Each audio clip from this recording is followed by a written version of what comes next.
बिस्मिल्लाहिर्रहमानिर्रहीम। आज का हमारा टॉपिक है speed of propagation of action potential. तो इसके अंदर हम वेलोसिटी के बारे में समझने की कोशिश करेंगे कि कैसे न्यूरॉन की वेलोसिटी को मेजर किया जा सकता है एक्शन पोटेंशियल की न्यूरॉन में, और कौन कौन से फैक्टर्स हैं जो वेलोसिटी को अफेक्ट करते हैं एक्शन पोटेंशियल या डिफरेंट सिग्नल्स की जो वेलोसिटी होती है उनको कैसे मेजर किया जाता है। तो सबसे पहले हिस्ट्री की बात करते हैं। जॉन म्यूलर ने 1830s में ये कहा था कि एक्शन पोटेंशियल की जो वैल्यू है, स्पीड है, इसकी वेलोसिटी को कभी भी मेजर नहीं किया जा सकता, क्योंकि ये इलेक्ट्रिकल इम्पल्स है। इलेक्ट्रिसिटी की स्पीड बहुत ज़्यादा होती है लाइट की तरह, तो इसको मेजर करना बहुत मुश्किल है। और दूसरी बात, इसको जो लिविंग बायोलॉजिकल डिस्टेंसेस हैं उनमें मेजर करने के लिए ये बहुत ज़्यादा फास्ट है। बेशक हमारे पास अच्छे इंस्ट्रूमेंट्स भी मौजूद हों।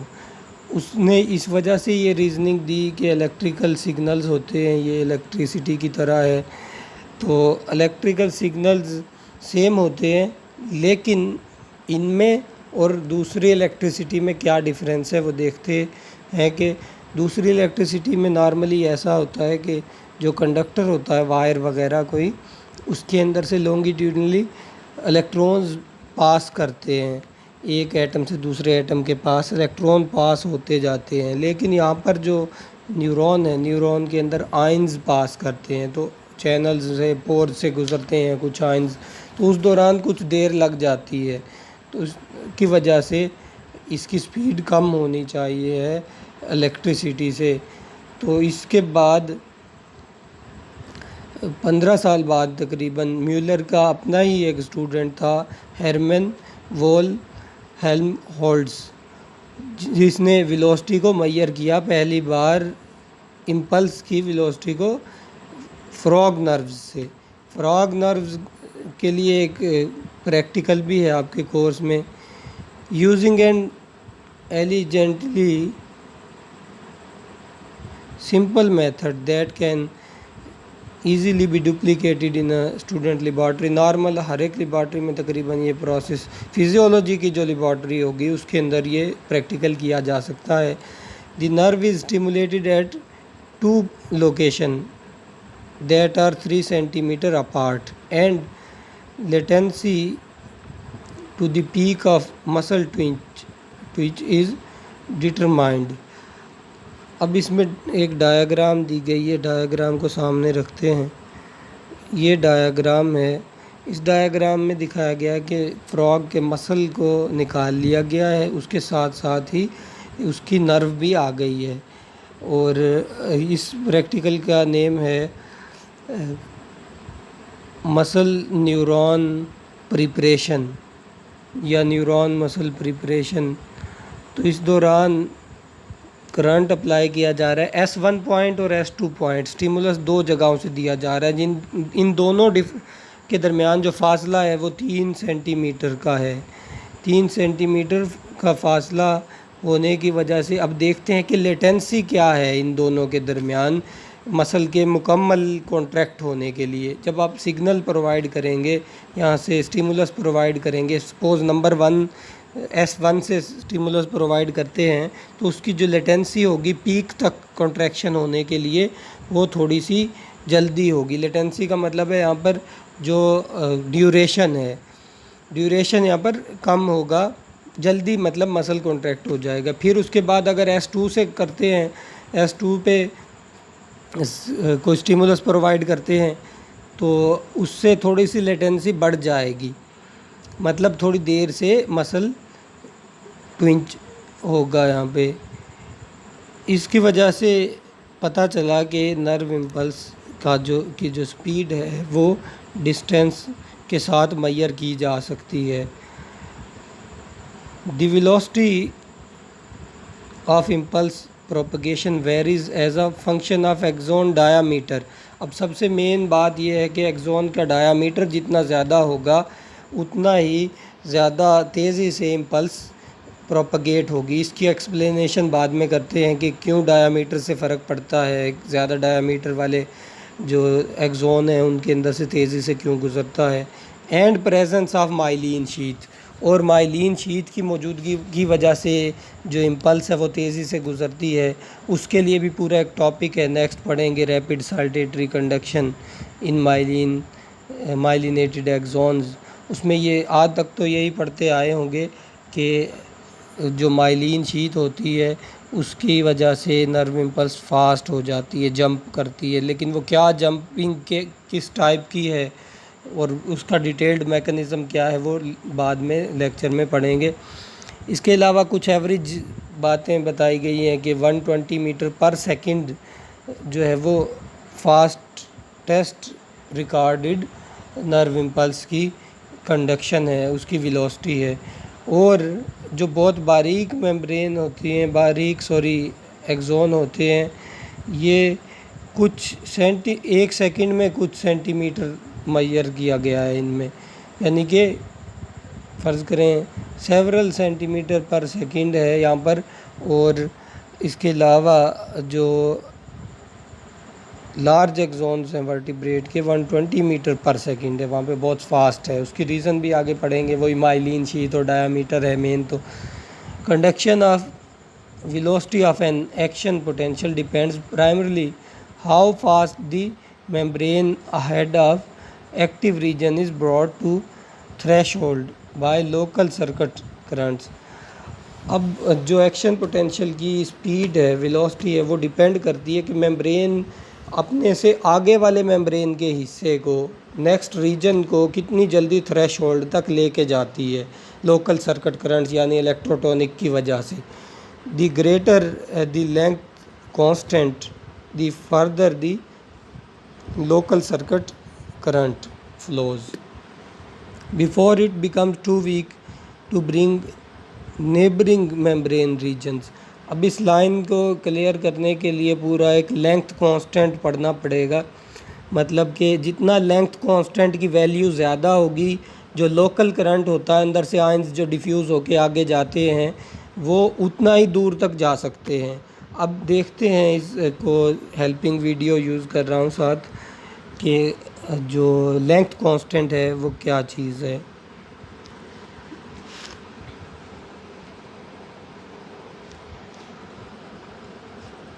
लेंथ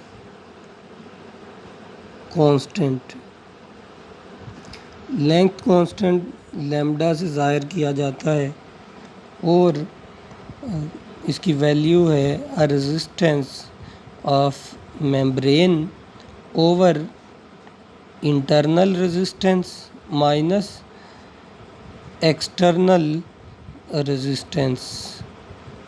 ओ से भी ज़ाहिर किया जा सकता है और इसको ई से भी ज़ाहिर कर सकते हैं। तो यहाँ पर बात करते हैं कि मेम्ब्रेन की रेजिस्टेंस क्या चीज़ है और जो इंटरनल रेजिस्टेंस है वो क्या है, एक्सटर्नल रेजिस्टेंस किसे कहा जाता है। सारे टॉपिक से अब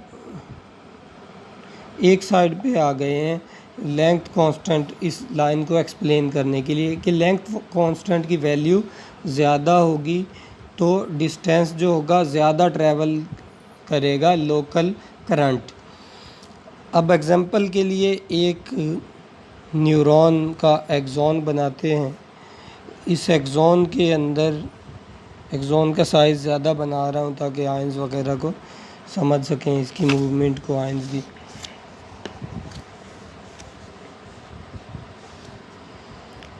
अब सपोज़ कि इस रीजन पे कोई स्टिमुलस आया, स्टिमुलस की वजह से सोडियम आयंस अंदर आए, पॉजिटिव चार्जेस। अब ये पॉजिटिव चार्जेस अंदर से डिफ्यूज़ होते होते कितनी दूर तक जा सकते हैं, ये हमें लेंथ कांस्टेंट बताता है कि ये पॉजिटिव चार्ज अंदर तक कितनी दूर तक जाके दूसरे चैनल्स को एक्टिवेट करवा सकते हैं।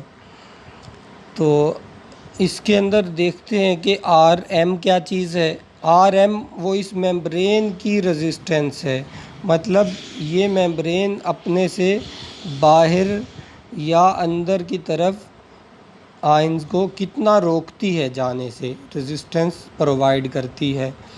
अब हम बात करेंगे बाहर की तरफ सिर्फ कितना इन पॉजिटिव चार्जेस को जाने से रोकती है। अब सीधी सी बात है कि अगर ये पॉजिटिव चार्ज बाहर जाएंगे तो ये आगे नहीं जा सकेंगे, थोड़े रह जाएंगे आगे जाने के लिए। इलेक्ट्रोटोनिक पोटेंशियल इसी वजह से कम हो जाता है, क्रेडिट पोटेंशियल जैसे फासला तय करता है। तो अब इसकी क्या है, ये जो मेम्ब्रेन की रेजिस्टेंस है ये कम होनी चाहिए, मेम्ब्रेन की रेजिस्टेंस ज़्यादा होनी चाहिए, कंडक्टिविटी कम होनी चाहिए। दोनों बातें इन्वर्स हैं, कंडक्टिविटी और रेजिस्टेंस। यहाँ पर रेजिस्टेंस कम होगी तो ये पॉजिटिव चार्जेस बाहर नहीं जाएंगे, आगे की तरफ जाएंगे। दूसरी चीज़ है इंटरनल रेजिस्टेंस। इंटरनल रेजिस्टेंस का मतलब ये है कि जो अंदरूनी सेल के अंदर वेसिकल्स ऑर्गेनेल्स वगैरह मौजूद हैं जो कि इन आयंस को आगे जाने से रोकते हैं, वो इसकी इंटरनल रेजिस्टेंस है। इंटरनल रेजिस्टेंस कम होनी चाहिए है न्यूरॉन की, ताकि ये चार्जेस जो हैं ज़्यादा दूर तक फासला तय कर सकें।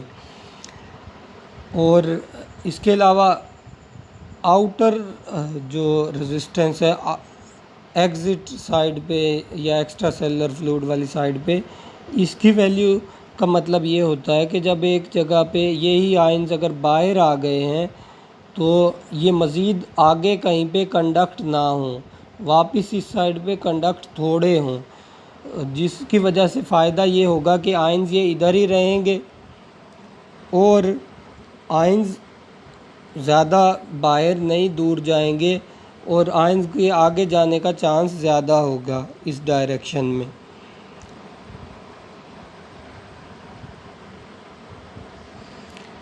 अब इसकी वैल्यू फ़र्ज़ करें ये वैल्यू बढ़ती है अगर, तो इसका हमें फ़ायदा है, इसके बढ़ने से कंडक्शन ज़्यादा होगी आउटर रेजिस्टेंस के बढ़ने की वजह से। इनर रेजिस्टेंस के बढ़ने की वजह से हमें नुकसान होगा और ये वैल्यू कम होनी चाहिए ताकि आयंस आगे तक, इनर रेजिस्टेंस कम होने की वजह से आयंस आगे ट्रांसफ़र हो सकें। इसके अलावा जो मेम्ब्रेन की रेजिस्टेंस होती है वो ज़्यादा होनी चाहिए ताकि ये वाले आयंस जो हैं ये बाहर ना निकलें इधर उधर, ये आगे चले जाएं। तो इस तरह से ये जो वैल्यू है लैम्डा की, लेंथ कांस्टेंट की, ये वैल्यू ज़्यादा होगी तो आयंस ज़्यादा आगे तक कंडक्ट हो सकते हैं। तो इस बात को एक्सप्लेन करने के लिए एक एग्ज़ाम्पल भी आप करेंगे जिसमें हम यूनिट्स को ख़त्म कर देते हैं, यानी कि यूनिट ख़त्म कर देते हैं। मेम्ब्रेन के लिए कोई भी फ़र्ज़ी वैल्यू लिख लेते हैं 10 इसके लिए, और इसके लिए जो है 4 लिख लेते हैं, आर आई के लिए, आर ई के लिए 2 वैल्यू लिख लेते हैं। तो जो वैल्यू यहाँ पर माइनस करने के बाद आएगी 10/2। अब नीचे वाली वैल्यू जितनी छोटी होगी, ये वैल्यू छोटे होने की वजह से हमारा आंसर बड़ा आएगा, आंसर की वैल्यू ज़्यादा आएगी। तो आंसर की वैल्यू यहाँ पर आ जाएगी 5।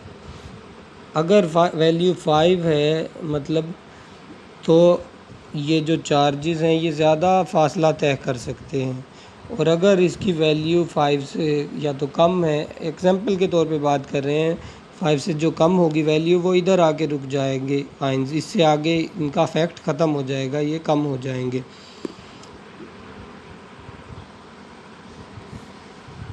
नेक्स्ट देखते हैं अब कि टॉपिक में मज़ीद क्या बातें हैं। The greater the length constant, the further the local circuit current flows before it becomes too weak to bring neighboring membrane regions to threshold, and more rapidly the membrane ahead of excited region depolarizes.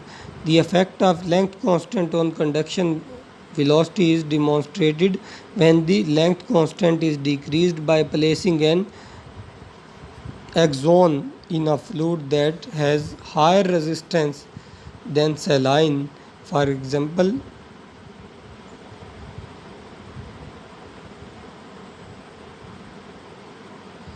Air और oil. अब इस जगह ये बताया गया कि अगर axon को हम किसी ऐसे मीडियम में रख दें एक्स्ट्रा सेलर फ्लूइड यानी सलाइन के बजाय, जिसकी रेजिस्टेंस ज़्यादा होती है, जैसे ऑयल और एयर है इनकी रेजिस्टेंस ज़्यादा है और सलाइन की रेजिस्टेंस बहुत कम होती है, उसकी कंडक्टिविटी ज़्यादा होती है, तो जिसकी वजह से जो फासला है वो ज़्यादा तय कर जाएगा जो चार्जेस हैं यानी जो लोकल सर्किट करंट है। This procedure leaves only a thin film of saline on the surface of axon. The length constant is decreased because the external longitudinal resistance is increased. बाहर रेजिस्टेंस बढ़ गई हवा की वजह से या ऑयल की वजह से, जिसकी वजह से जो लेंथ कांस्टेंट है उसकी वैल्यू भी बढ़ रही है। These conditions decrease the rate of conduction from its value when the same axon is immersed in saline. अब यही एक्सोन सलाइन में इमर्ज किया जाए तो उसकी वजह से क्या होगा, वैल्यू कम हो जाएगी लेंथ कांस्टेंट की और कंडक्शन का जो डिस्टेंस है कम हो जाएगा। Among animals the conduction of velocity of action potential has increased with evolutionary increases in the length constant. अब लेंथ कांस्टेंट में एवोल्यूशन की वजह से ऐसी क्या चेंजेस आई हैं, वो चेंजेस डायमीटर है और माइलिन शीट है।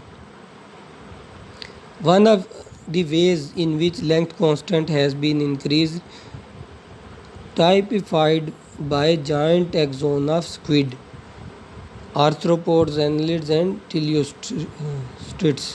अब इस जगह पर कुछ बताया गया है कि अगर जाइंट का मतलब है बहुत बड़े साइज़ में, एक्सोन जो बहुत बड़े साइज़ में होंगे स्क्विड वगैरह के, इनके अंदर कंडक्शन फास्ट होती है क्योंकि इनका डायामीटर ज़्यादा है by an increase in axonal diameter which reduces the internal longitudinal resistance. Internal longitudinal resistance कैसे कम होगी ये देखते हैं अब वीडियो में। सपोज़ एक एक्सोन है, उसका डायामीटर है इतना डायामीटर, जब चार्जेस इस डायरेक्शन में जाना चाह रहे हैं, फ़र्ज़ करें एक चार्ज की बात करते हैं, ये पॉजिटिव होंगे बहुत ज़्यादा लेकिन हम एक चार्ज बना रहे हैं। इस जगह पर ग्रेन्यूल्स होंगे डिफरेंट टाइप के, एक्सोन के अंदर माइटोकॉन्ड्रिया वगैरह भी होते हैं और भी बहुत सारे मॉलिक्यूल्स प्रोटीन वगैरह मौजूद होंगी, तो इस आयन को गुज़रने के लिए जो जगह है वो कम मिलेगी क्योंकि ये डायामीटर यहाँ पर कम है। और अगर एक एक्सोन का डायामीटर इतना ज़्यादा है, वहाँ पर यही ग्रेन्यूल्स मौजूद हैं, तो इस हमारे पॉजिटिव चार्ज को इधर से गुज़रने के लिए ज़्यादा जगह मिलेगी, रुकावट कम होगी, अब रेजिस्टेंस क्या है कम होगी, जिसकी वजह से ये आयन आगे तक मूव कर सकते हैं और फास्टली मूव कर सकते हैं। तो ये रीज़न है कि डायामीटर के बढ़ने की वजह से कैसे रेजिस्टेंस कम होती है, कैसे कंडक्शन फास्ट होती है।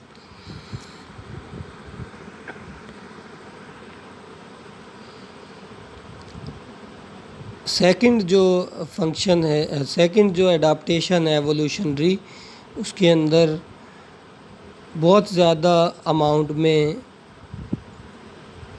एक्सोन्स, एक न्यूरॉन के अंदर बहुत सारे एक्सोन इकट्ठे एक टाइम पर, उससे फ़ायदा क्या होगा, उससे फ़ायदा ये है कि सरफेस जैसे डायामीटर एक एक्सोन का बढ़ जाता है, इसी तरह बहुत सारे एक्सोन इकट्ठे जब काम करेंगे तो डायामीटर समझ लें बढ़ गया है। और 10,000 एक्सोन्स भी कंसिस्ट करते हैं वर्टिब्रेट्स में एक नर्व में। अब फ़र्ज़ करें एक एक्सोन बनाते हैं, ये फ़र्ज़ करें एक एक्सोन है, इसी तरह इसके साथ इसके ऊपर माइलिन शीट वगैरह होंगी कवर्ड फॉर्म में, फिर इसके साथ दूसरा एक्सोन है, इस तरह हज़ारों की अमाउंट में जो एक्सोन्स होंगे वो एक माइलिन शीट के अंदर बंद होंगे। जिसकी वजह से डायामीटर सब का इकट्ठा किया जाए डायामीटर, तो इस डायामीटर की वजह से ज़्यादा तेज़ कंडक्शन होगी।